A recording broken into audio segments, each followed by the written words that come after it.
Rita Duaries Rose. Rita is different from other Ritas. I'm R-Y-D-A. So I get Ride a Rose, and then people start singing Meredith Willson's song, Ride a Rose, home again, Rose. But I let them say that. It was wonderful when I was very young. The students in my class in grade school used to wait until the teacher could pronounce my name. They all knew it was going to be something that it wasn't.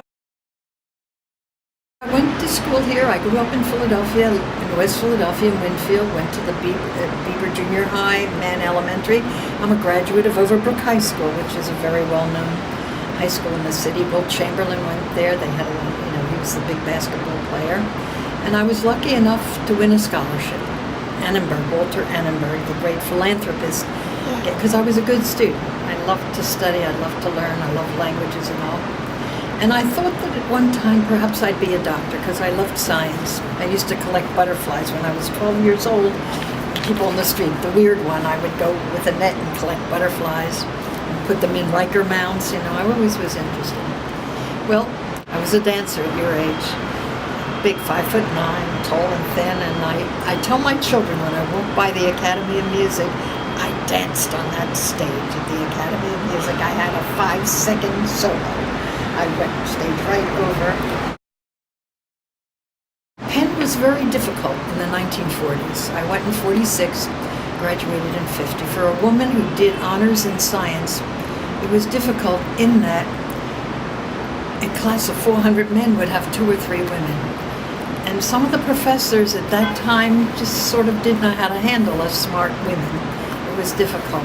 I have to tell you one instance where I was the one in cat anatomy. That was my field. I was excellent. I helped all those boys get A's. I get a B. The professor saw a girl's name and gave it a B. I am sure of that. And others have. There were 50 men when they found out I got a B. They carried me into his office. Complain, and Dr. Nelson changed the mark. I mean, he said, oh, it's a mistake, because he would leave the room and I would teach the class. So in my senior year, I met this wonderful guy who had come back from MacArthur's army in Japan. My husband was in Kobe and all that, and we fell in love, and I was going to get married, so I figured I'll hold off on medical school. I'll get a fellowship. I need to get identity as a woman. Where am I going to go to a women's college? I want to see that women like me can move ahead in academia. So I got a fellowship to Bryn Mawr College, and I worked with Jane Oppenheimer, the famous embryologist, Mary Gardner, and a wonderful invertebrate scientist, invertebrate anatomy. And I was there for 2 years as a TA, working and getting a master's. And during that time, when Dr. Oppenheimer went off on a Fulbright, she gave me the class. And I taught second year cat anatomy there, and I loved it. Well, I was pregnant at the time. My first child was born in 52, and I got my master's. I was 3 months pregnant. And in those days, women like me, we stayed home for a few years to raise our children. My husband finished his residency, and we bought someone's office, and we lived upstairs in 4 bedrooms. The baby, he and I had a daughter there 3 years later. And finally, 7 years after we had moved in, I used to put the children to bed, work with them upstairs. We didn't have nannies in those days. We couldn't afford it. He was a poor orphan from the coal mining region. I was a school teacher's daughter. But I would do his lab work for him in the office, and I could hear if the children would cry, I would run up the steps. When Michael was born, Michael is now, 52 years old. And he was born in 59. My husband said to me, he said, Rita, I think we can afford a house.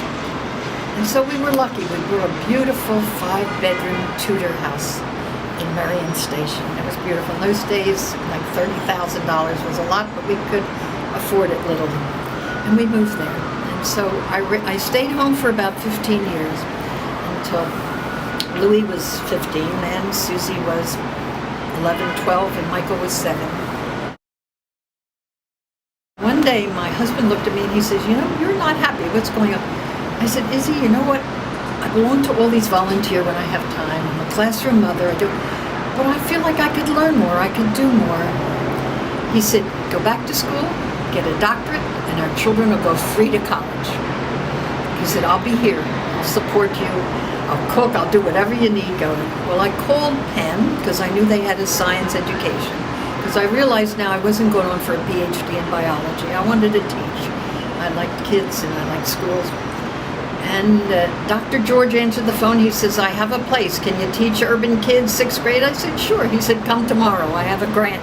I need someone to teach 6th graders biology. I said, no problem. I went to Penn, and that's how I started. I started in '67.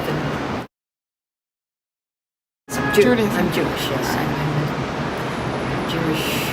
I'm not Orthodox. I'm what you call conservative, Reconstructionist. You know, I love the faith, I love the tradition, I love the family things about it, but I'm not a fanatic, as some are.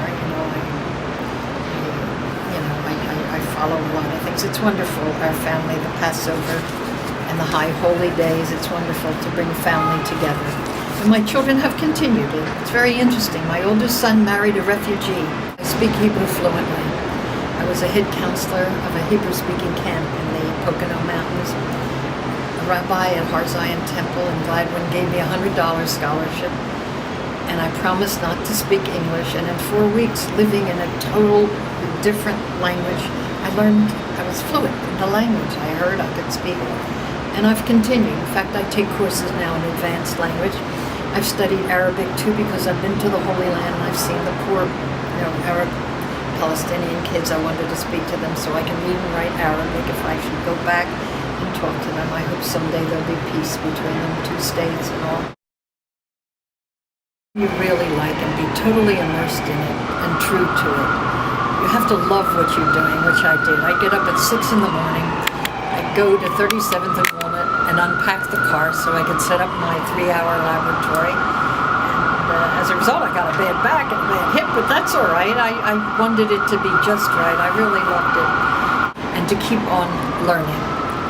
And to respect those who know more than you in different ways. I always listen to my students. I say, today you're going to tell me there are things you know that I don't.